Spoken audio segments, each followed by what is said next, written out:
Do ponto de vista parapsicológico, por exemplo, uma pessoa poderia estar até num outro país sem falar com sua família há muito tempo e de repente, numa determinada noite, sonhar com um acidente qualquer que provoca um incêndio, e aí essa pessoa acorda agoniada, aflita, entra em contato com a família e descobre que exatamente à noite ou naquele dia houve um incêndio realmente envolvendo algum membro da família.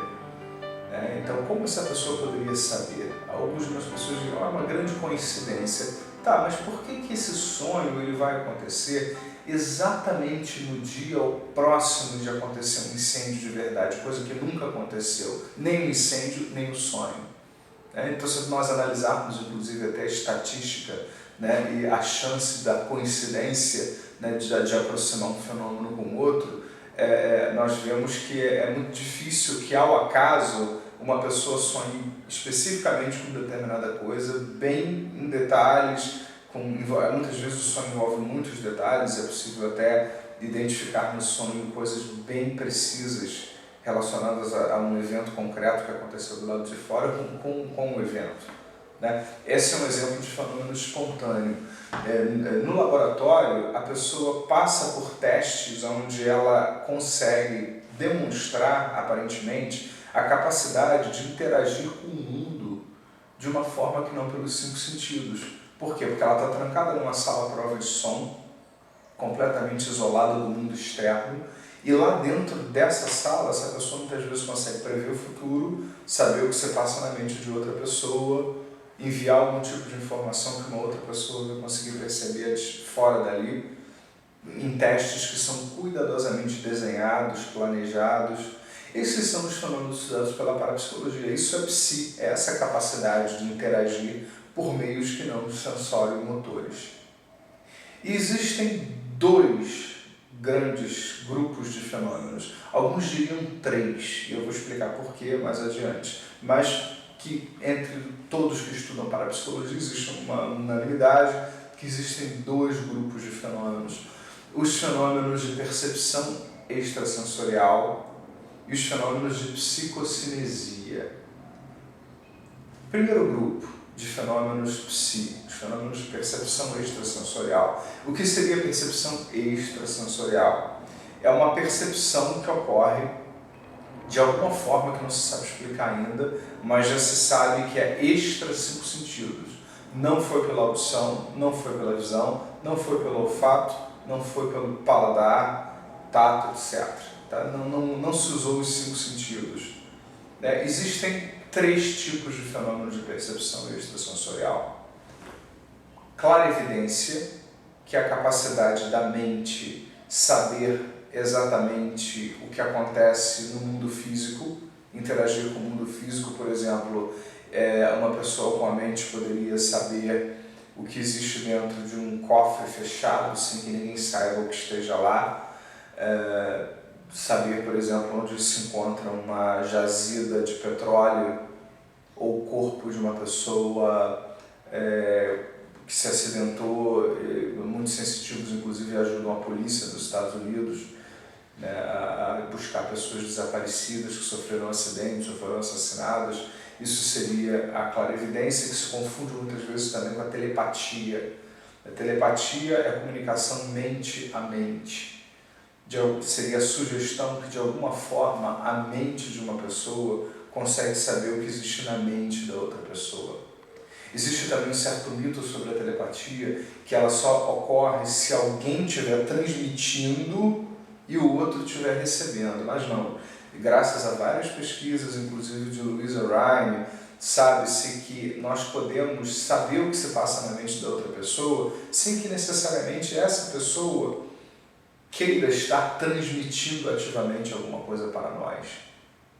Isso se confunde um pouco com a clarividência, porque na prática, principalmente nos fenômenos espontâneos, que são aqueles que ocorrem no dia a dia, é muito difícil saber se o fenômeno, alguma coisa que você captou, por exemplo, onde está um documento perdido, se você conseguiu ir com a mente direto no documento e saber onde está esse documento, onde ele foi colocado e tal, ou se você conseguiu acessar a mente de alguém que teve acesso ao documento e colocou o documento em determinado lugar. Então, na prática, fica muito difícil saber quando é clarividência, quando é telepatia. No entanto, no laboratório é possível isolar telepatia e clarividência. Isso fica, quem sabe, para um futuro, quando eu descrever melhor um pouco essas experiências. Aqui eu estou cuidando mais da questão conceitual da história. E existe a precognição ou premonição, seria a capacidade de antecipar eventos futuros, de saber o que vai acontecer depois, no futuro.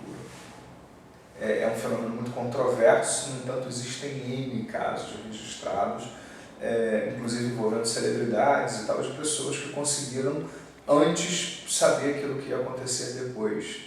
Eu pessoalmente testemunhei um caso provável de precognição com uma pessoa que estava a bordo de um famoso barco que naufragou no Rio de Janeiro há muitos anos atrás, e essa pessoa não só adorava, como continua adorando barcos, ou seja, ela não tem fobia de barcos, ela não tem nenhum problema sobre andar de barcos, nunca teve, né? E essa pessoa, pela terceira, quarta vez, uma coisa assim, ia passar o Réveillon na praia de Copacabana, no Rio de Janeiro, a bordo desse barco, e de repente ela estava lá com o marido e tal, os filhos já eram adolescentes, tinham ido viajar e tal, ela, o marido e os amigos estavam dentro do barco. Quando o barco estava prestes a zarpar, ela segurou na mão do marido e falou: nós temos que sair daqui agora. Ninguém entendeu nada, e o marido disse: você está nervosa, o que foi? Você está com algum problema, está deprimida? Ela falou: não, eu só preciso sair daqui, eu não sei o que é.